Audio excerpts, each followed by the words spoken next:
ladies and gentlemen, Dr. Professor, Ambassador Ari Merkel, dear friends, it's an honor for me to be here.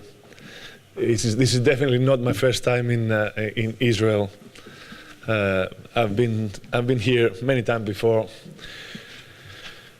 I've lived almost everywhere, from a kibbutzim playing against Hapoel Galil Lyon until various teams here in Tel Aviv, Jerusalem, and all over the great state of Israel. I'm a friend of Israel. I do not hide it. I'm proud of it. I'm a member of the Israeli-Greek Friendship Committee in the Greek Parliament, and I've been visiting Israel in numerous occasions. I'm always happy to be here.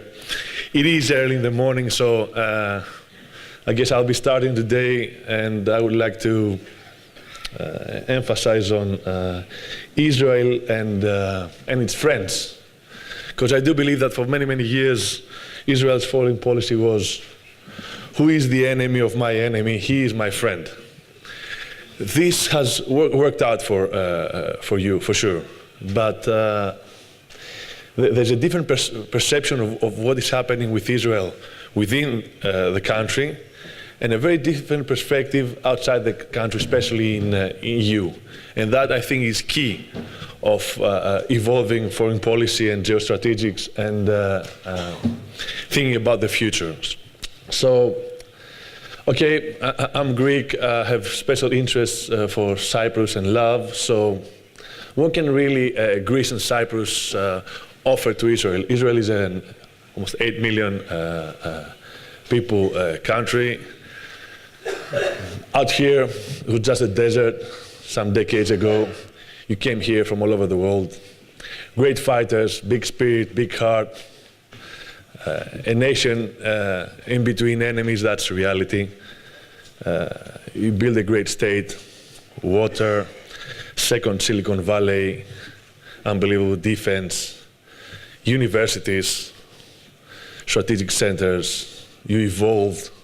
You're a key strategic player in the southeastern part of the Mediterranean and all over the world. But is this enough? And can somebody claim that in this world, in this life, we walk on our own? Oh yes, I was a professional basketball player, dear friend. It was great years, and what I learned from it is that you can do incredible stuff on your own, but there's a limit to them.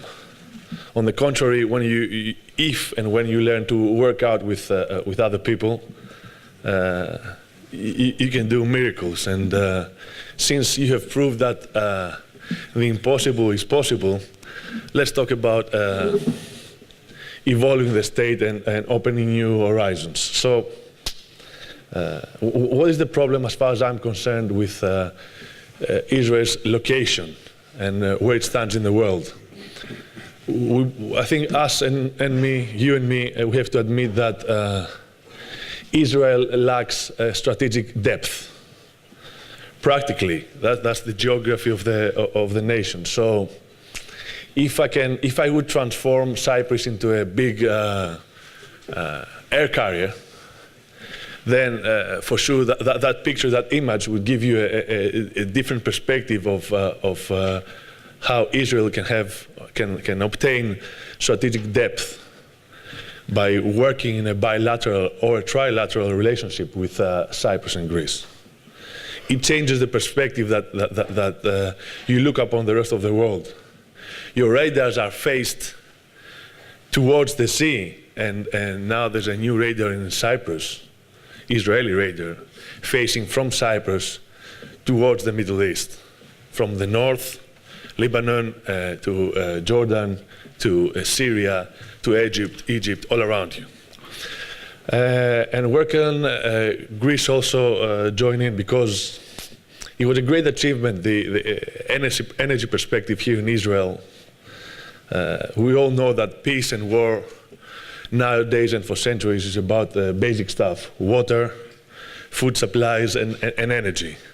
So Leviathan, a great project for Israel, and also Aphrodite for Cyprus. And you never know, Greece can join in with its own well soon, I hope.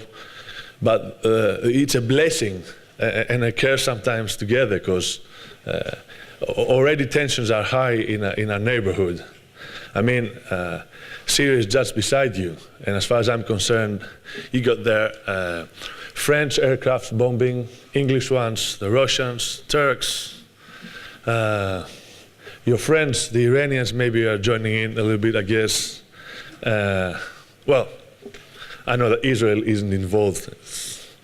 It has clearly stayed out of that conflict, but a lot of tensions in the area, a lot of people in the area, with mixed foreign policies and targets and goals. So let's talk about Greece, Cyprus, and Israel. Well, Greece, Cyprus, and Israel together have a better chance of working out something with Egypt too. So in order for us not to talk about the same things again and again, because it has many times been discussed what's happening with the exclusive economic zone in Cyprus, Greece, and Israel. As a matter of fact, my brothers, the Cypriots, were the ones that opened up the door for us, because I want to remind you that back in 1996, they were not a member of the European Union. They were in a huge financial crisis. They were almost left alone with not realistic help from not even Greece. And they declared their exclusive economic zone. They started to search their seas and found an unbelievable treasure of 8 TCF of natural gas.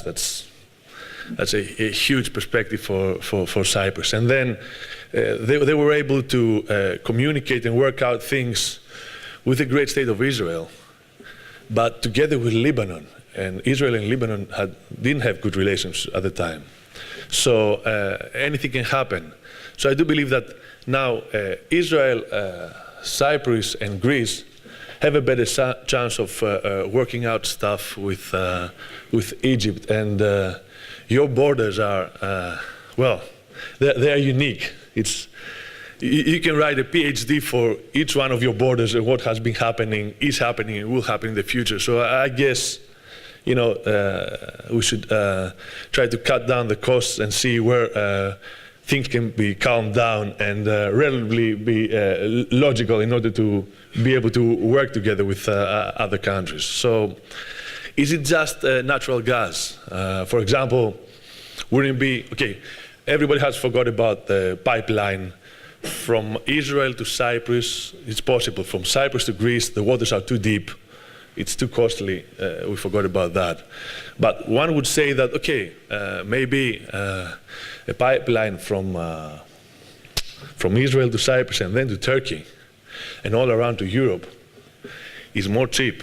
It's beneficial for Israel and can open maybe new trade roads and cost less.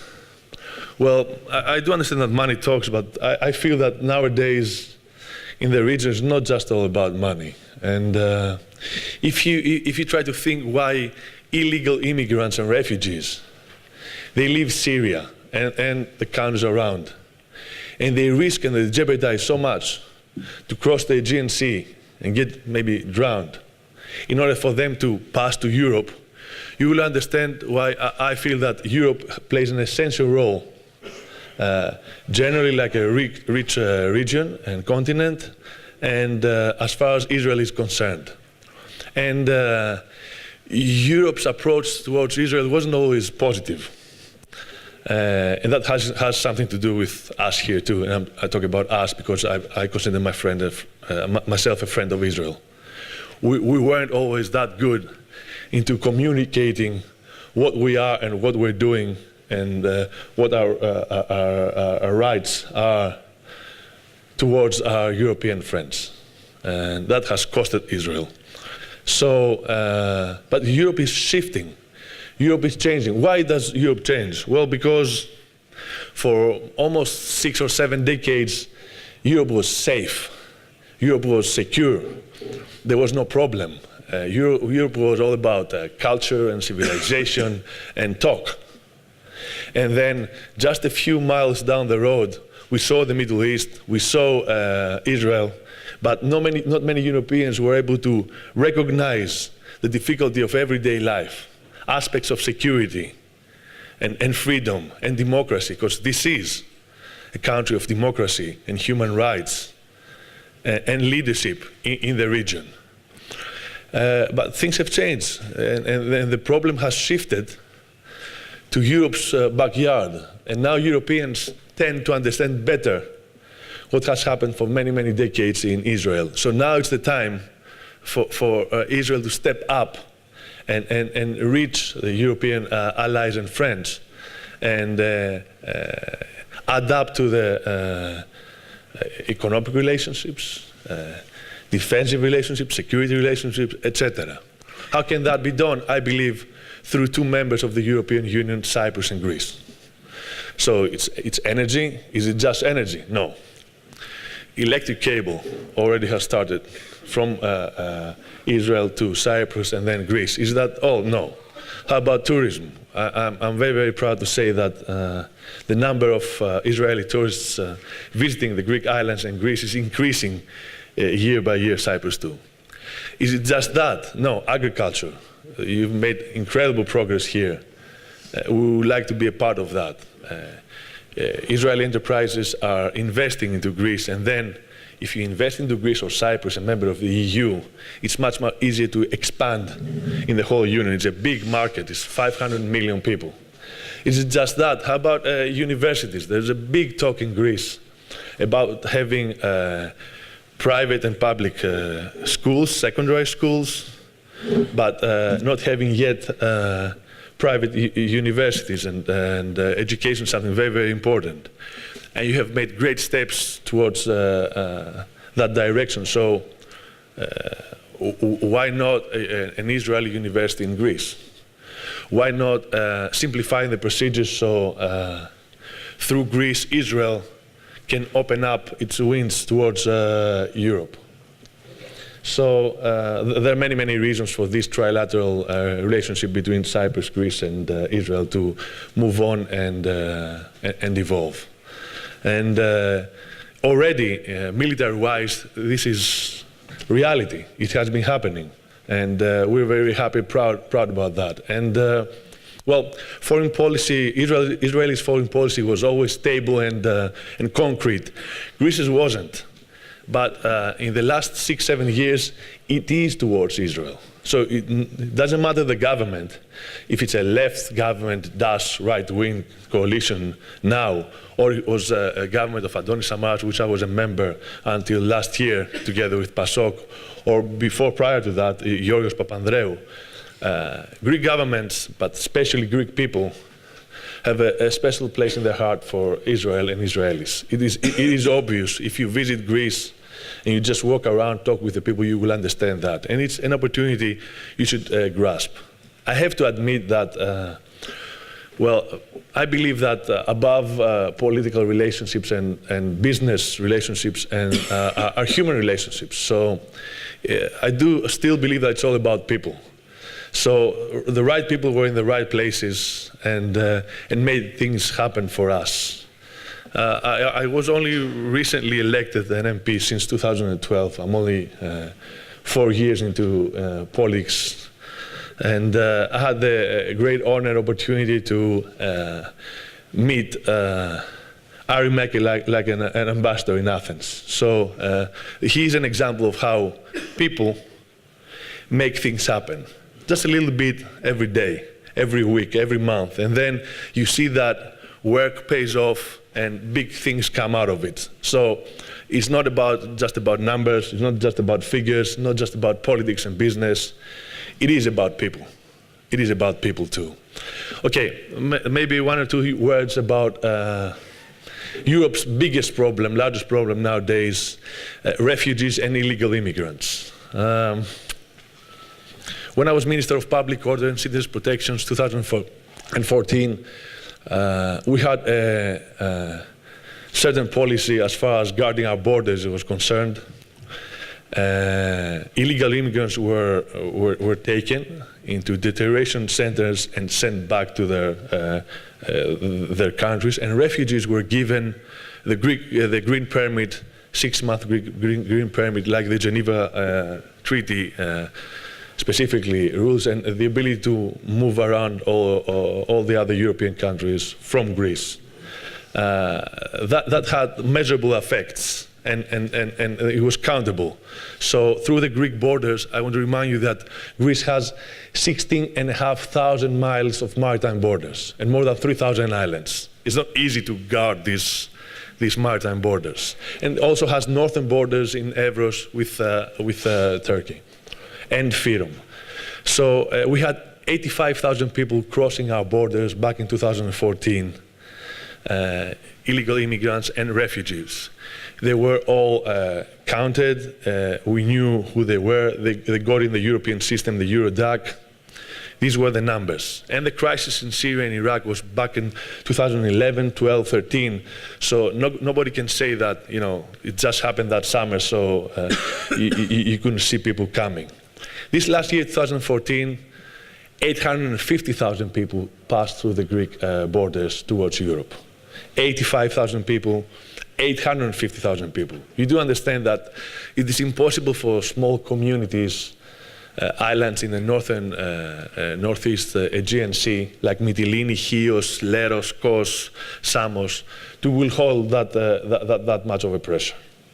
Together with other emerging tasks like and security difficulties like Daesh, Islamic State, and other extreme terrorist organizations, and their will to pass through Greece or Turkey or Skopje or Bulgaria or wherever and go to Northern Europe. So this is a very, very serious issue for us and the European Union too.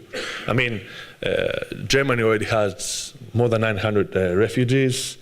Austria, England, France, it's a problem that is growing bigger and bigger, even bigger for us than the ongoing economic crisis the last 6-7 years.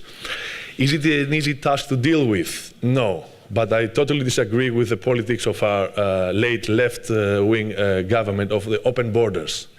There is no such a thing in a state like open borders. You control your borders. You check who wants to pass and get in. There are rules that apply for everybody. Of course, in a humanitarian way, of course, with respect, with big troubles of refugees all over the world, but borders are borders. So there is an effort now to restate the old status and check the borders and screen and see who passed through the borders and change Greece's policy, because if I want to be honest, fair and square, Europe has said that if we don't do it, we're going to be out of the Schengen Treaty in a re-evaluation after 3 months. So it is a very serious thing for us. I do understand that more or less there are similarities here in Israel, that many people would like to just cross the borders and come here. A friend of mine told me, who wouldn't want to go from the jungle to the villa? Okay, I understand it. But like I said, if you want to be a member of a country, you should respect the rules. There are security rules, there are cultural rules, rules of civilization and way of life. You got to respect that in order to be a citizen of a country like Israel or Greece. Let me conclude by saying that, negotiating and building up bridges and foreign relationships and working with other countries is an ongoing task. And it's not an easy task. It's not an easy thing. It can always collapse. You can work for weeks, months, years, and then something happens and everything falls in pieces. But I'm an optimist. I'm a person that sees the glass as half full, not half empty. I am a young politician, not just that. So I do believe in trying. Of course, we had our shares of problems, us and you. We got the hit, we fell down. But there are two choices in life. When you fall down, You either stay down and you live with your destiny, or you get up again and you fight again and again and again. And finally you get your opportunity to do what your destiny has written for you. So I think this both applies for Israeli people and Greeks too. Thank you very much.